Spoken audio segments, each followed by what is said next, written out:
Year 1480 Romania में शहजादा व्लाड अपनी बीवी एलिज़ाबेथा के साथ किले में रहता था। उसने उसे एक म्यूजिक बॉक्स गिफ्ट किया था और दोनों की जिंदगी बहुत खुशी खुशी गुजर रही थी। मगर ऑटोमन फौज ने हमला कर दिया। व्लाड को पोप दुआ देता है कि वो दुश्मन को क्रश करे, लेकिन व्लाड सिर्फ एक ही दुआ मांगता है कि एलिज़ाबेथा महफूज रहे।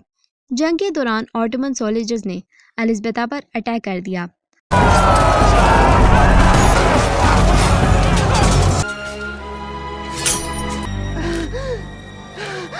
व्लाड उसे बचाने आता है, लेकिन गलती से तलवार उसे ही लग जाती है। मरने से पहले एलिज़ाबेथा मुस्कुराती है और व्लाड के बाहों में जान दे देती है। दुख और गुस्से में व्लाड पोप से एलिज़ाबेथा को वापस जिंदा करने की दरख्वास्त करता है, मगर ऐसा तो मुमकिन नहीं। पागलपन में व्लाड पोप को मार डालता है और अपना ईमान तोड़कर खुदा से रिश्ता तोड़ लेता है। 4 सदियों बाद एक प्राइवेट क्लिनिक में डॉक्टर एक प्रीस्ट से मिलता है। डॉक्टर बताता है कि जो केस उनके सामने है उसकी इम्पोर्टेंस इतनी बड़ी है कि खुद क्वीन ऑफ इंग्लैंड परेशान है। दोनों हॉस्पिटल के कॉरिडोर से गुजरते हुए बेसमेंट तक पहुंचते हैं, जहां एक young Italian girl Maria change में बंधी होती है। वो हेनरी, क्वीन के पोते की फियांसे है। डॉक्टर एक्सप्लेन करता है कि मारिया की शादी के दिन सब कुछ शुरू हुआ। चर्च के अंदर घुसते ही उसने हाइस्टेरिया दिखाया और रिकॉर्ड्स के मुताबिक उसका बर्थ ईयर 1759 है। प्रीस्ट उसका दांत चेक करके कंफर्म करता है कि मारिया एक वैम्पायर है। टेस्ट करने के लिए प्रीस्ट विंडो खोलता है। सनलाइट लगते ही मारिया जलने लगती है। क्रॉस दिखाता है तो वो आग पकड़ लेता है। डॉक्टर भी मान जाता है कि ये साइंस से बाहर की बात है। मारिया हंसी में सब कुछ देख रही होती है। प्रीस्ट वादा करता है कि अगर मारिया सच बोले तो उसे घर भेजने की कोशिश की जाएगी। उसे फ्रेश ब्लड दिया जाता है जिससे वो काल्म होकर बात करती है। प्रीस्ट कंफर्म करता है कि Maria first blood line vampire नहीं है। मारिया अपने मास्टर का जिक्र करती है, एक शहजादा जो उसे बचाने आ रहा है और जो अपनी खोई हुई शहजादी को ढूंढ रहा है। प्रीस्ट फैसला करता है कि उनका असली मिशन उस शहजादी को ढूंढना होगा, क्योंकि वही उन्हें असल वैम्पायर तक ले जाएगी। मारिया हंसकर उनका मजाक उड़ा देती है। इसके बाद हम जोनाथन को देखते हैं, जो बर्फ से ढकी राहों पर अकेला छोड़ दिया गया है। कोचमैन उसे वार्न करता है कि यहाँ भेड़िए भी आ सकते हैं, तो अपना क्रॉस उसे हिफाजत के लिए दे देता है। अंधेरों में वुल्व्स उसे घूरते हैं जब तक दूर से एक मैसिव किला नजर आता है।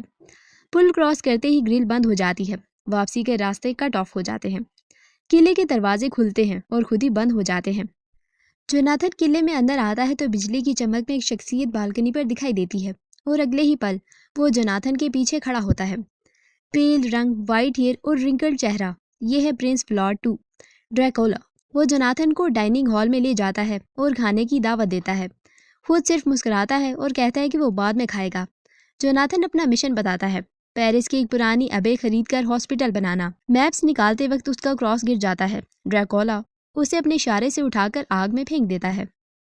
बातचीत के बाद प्रिंस व्लाड जोनाथन को उसके कमरे तक ले जाता है और उसे वहीं छोड़कर वार्न करता है कि ये ज्यादा किले में नहीं घूमे, और फिर खुद चला जाता है। यहाँ जोनाथन को एक किताब मिलती है जिसके अंदर एक पेज मिसिंग होता है।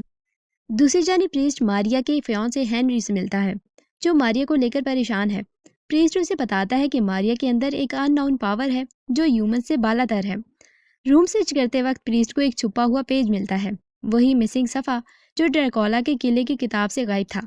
उस पर एक औरत की तस्वीर होती है जो कि है एलिज़ाबेथा। दूसरी तरफ जोनाथन किले के डार्क कॉरिडोर एक्सप्लोर करता है। उसे एक सेलर मिलता है जहाँ एक कॉफिन रखा है। अंदर व्लाड खुद सोया होता है। अचानक एक गारगोइल अटैक करता है और जोनाथन बेहोश हो जाता है। होश आने पर वो अपने आप को चेंज में बंधा देखता है। जोनाथन को उल्टा लटकाकर उसका खून निकालना शुरू किया जाता है। यहाँ व्लाड अपनी कर्स्ड जिंदगी का इजहार करता है कि वो एक भटकती हुई रूह है जो हमेशा के लिए लानत में कैद है और सिर्फ इंसानी खून से जिंदा रहता है, और उसे एक लास्ट विश ऑफर करता है। तो जोनाथन की लास्ट विश ड्रैकुला की कहानी सुनना है। व्लाड ने जोनाथन की रिक्वेस्ट पर गॉर्गोलाइस को हुक्म दिया कि उसे जंजीरों से आज़ाद करके कुर्सी पर बांध दिया जाए। फिर उसने अपनी ट्रेजिक कहानी सुनानी शुरू की। व्लाड कहता है कि जिंदगी एक पनिशमेंट है और मौत एक ब्लेसिंग जो उसे कभी नहीं मिलेगी। वो कभी गॉड का वफादार गुलाम था, मगर सब कुछ तब टूट गया जब उसकी बीवी प्रिंसेस एलिज़ाबेथा उसे छीन ली गई। उसके जनाजे के बाद से वो उसके वापस आने का इंतजार कर रहा है। 4 सदियां गुजर चुकी हैं।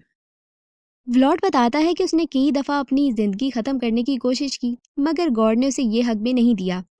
फिर उसने अपना एक सीक्रेट दिखाया, एक परफ्यूम जो उसने एक सदी में बनाया था, जिसमें फूलों की रूह कैद थी। उस खुशबू से लोग उसकी तरफ खींचे चले आते थे।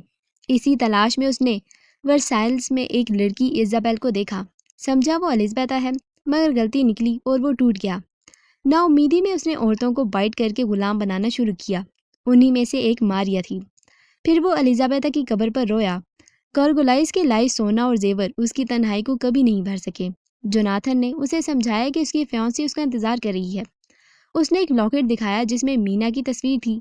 व्लॉड तस्वीर देखता है तो स्टंट हो जाता है, क्योंकि वो बिल्कुल एलिज़ाबेथा जैसी है। व्लॉड ने डिसाइड किया कि जोनाथन को नहीं मारेगा, क्योंकि उसकी वजह से उसने अपनी लॉस्ट लव को वापस पा लिया। उसने गारगोलाइस को हुक्म दिया कि जोनाथन को जिंदा कैद करें और खुद मीना से मुलाकात के लिए तैयारी करना शुरू कर दी। प्रीस्ट डॉक्टर को एलिज़ाबेथा की तस्वीर दिखाता है और बताता है कि ड्रैकुला इस औरत को 400 सालों से ढूंढ रहा है। फिर वो एक जर्मन किताब दिखाता है जिसमें लिखा होता है कि वैम्पायर्स खुदा की लानत का नतीजा है और अगर उन्हें स्टैक होम कर मारा जाए तो उनका खात्मा हो सकता है। इसी वक्त एक यंग डॉक्टर आता है और बताता है कि रिसेप्शन में एक लड़की उस फोटो वाली औरत से मिलती जुलती खड़ी है। दोनों फौरन उससे मिलने आते हैं। लड़की अपना तारुफ मारिया की दोस्त मीना के तौर पर करवाती है। वो बताती है कि उसने मारिया की शादी में सब कुछ देखा और दोनों ने साथ वक्त गुजारा था। मीना कहती है कि अपने फियांसे जोनाथन के साथ वो भी शादी में शामिल हुई थी, मगर उसे लगता है कि ये एंगेजमेंट बहुत जल्दी में हुई थी, शायद एक बैड ओमन। प्रीस्ट पूछता है कि क्या वो सच में जोनाथन से प्यार करती है। मीना कहती है हाँ, लेकिन कन्फेस करती है कि कभी कभी उसे लगता है जैसे वो किसी और एरा से बिलोंग करती है। जाते वक्त उसने अपना एड्रेस लिख कर दिया और दोनों ने नोट किया कि मीना भी लेफ्ट हैंडेड है। दूसरी जानिब ड्रैकुला एक पुराने अबे पहुंचता है। फकीर के रूप में आने पर नन उसे अंदर ले आती है। जब एक नन सूप लेकर आती है तो देखती है कि ये शख्स ड्रैकुला है, जो अब क्रॉस के सामने अपना असली रूप दिखा रहा है। वो दहशत में आती और सूप उसके हाथों से गिर जाता है, मगर ड्रैकुला मज़े से क्रोसिफिक्स पर परफ्यूम छिड़ककर मजाक बनाता है। सब सिस्टर्स उसके जादू में आ जाती हैं। वो उन्हें सिस्टर्स कहकर मजाक उड़ाता है कि उनके दिल पत्थर के हैं। धीरे धीरे सब उसके सामने झुक जाती हैं और एक नन अपना पर्दा हटाकर अपने खून का नजराना देती है। ड्रैकुला उनका खून पीकर मजबूत होता है और अबे से निकलकर वापस किले की तरफ आ जाता है। इस दौरान जोनाथन अपने कैद खाने की खिड़की से उसे दूर से आता देखता है। डर के मारे उसने कपड़ों की रस्सी बनाई और नीचे उतरना शुरू किया, लेकिन गारगोयल्स ने उसे देख लिया और नीचे पटक दिया। वो बर्फ में घायल होता हुआ जमे हुए दरिया तक निकल गया। गारगोयल्स का बोझ बर्फ तोड़ देता है और वो पानी में डूबने लगते हैं। जोनाथन खून में लथपथ लेकिन सुबह तक जिंदा बच जाता है। इस वक्त ड्रैकुला पेरिस पहुंच चुका था। हॉस्पिटल के अंदर उसका दाखिला सब इज्जत से देखते हैं। सिर्फ एक यंग डॉक्टर उसे रोकने की कोशिश करता है। ड्रैकुला सीधा मारिया के पास जाता है। मारिया उसे आंसुओं भरी आंखों से मेरा मास्टर कहकर पुकारती है। ड्रैकुला उसे इनाम के तौर पर वही डॉक्टर जिंदा ला देता है, जिसे मारिया अपनी प्यास बुझाती है। अगले दिन प्रीस्ट को पता चलता है कि डॉक्टर अब वैम्पायर बन गया है। सवाल जवाब में वो इकरार करता है कि मारिया ने अकेली निजात नहीं पाई। एक शानदार लंबे कद और नीली आंखों वाला शख्स उसकी मदद के लिए आया था। प्रीस्ट को यकीन हो जाता है कि ये ड्रैकुला ही था और मीना अब शदीद खतरे में है। मीना पेंशन में बैठी थी जब अचानक मारिया आ गई, बिल्कुल सेहतमंद, और 3 टिकट्स दिखाकर उसे एक दोस्त से मिलवाने ले गई।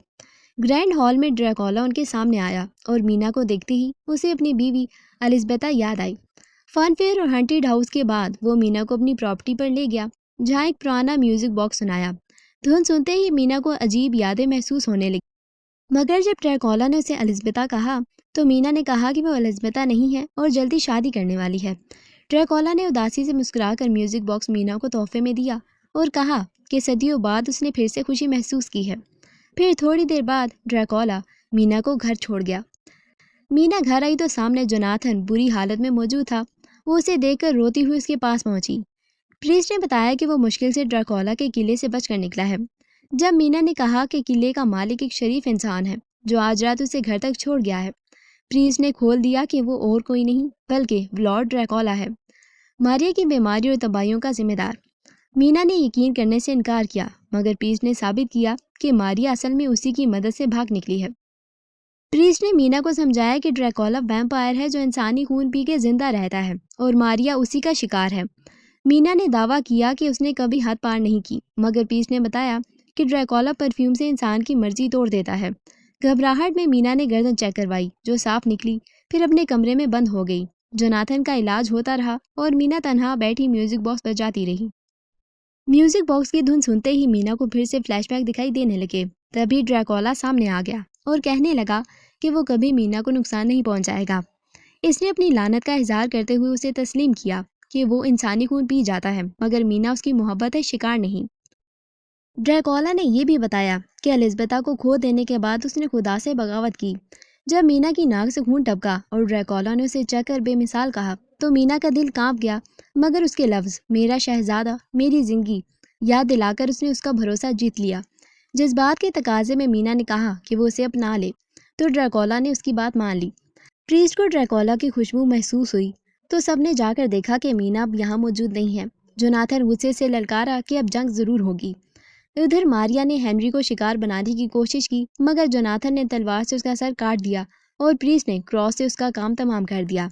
ड्रैकोला अपने गुलामों के साथ मीना को किले तक ले गया, जहां उसे शहजादी एलिज़ाबेथा कहकर अपनाया। बाहर पुलिस, प्रीस्ट, डॉक्टर, हेनरी और जोनाथन तोपों के साथ किला तोड़ने को तैयार थे। अंदर ड्रैकोला अपनी मोहब्बत में डूबा था कि अचानक गोलाबारी शुरू हो गई और गार्गोलाइज ने बाहर अफराद पर हमला किया। ड्रैकोला ने मीना से कहा, मैं फ़ौरन वापस आता हूँ। फिर ड्रैकोला सामने आया और सबको कत्ल कर दिया, हत्ता कि हेनरी भी उसका शिकार बन गया। प्रीस्ट से आमना सामना हुआ, जहाँ प्रीस्ट ने ड्रैकोला को समझाया कि वो लड़ने नहीं आया बल्कि ड्रैकोला को इस लानत से आज़ाद करवाने आया है।